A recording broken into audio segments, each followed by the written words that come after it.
Hello everyone, in this video I will show you how to edit songs in Suno AI. So right now you can see here that this is a song. I just gave a prompt here and they're making a song and they have created a good one. But for example, if I like this song here, it will start playing and the length is around almost 2 minutes, but I want to extend it.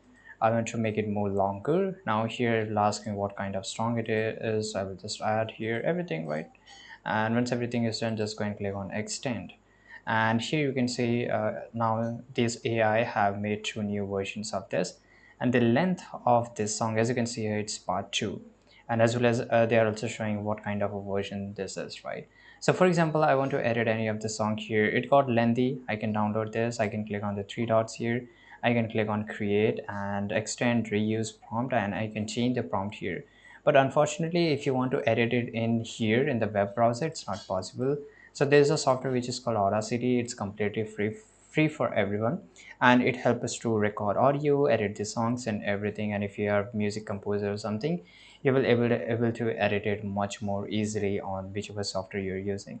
So you can play it there and you can edit it up. So here you have to go and click on the three dots, and here click on download. If you want to download only audio with the video, you can also do it. So let's say I just want to download with the video. So now I can just watch this, right? And this is how it is. So thanks for watching this, guys. Make sure to like this video, subscribe.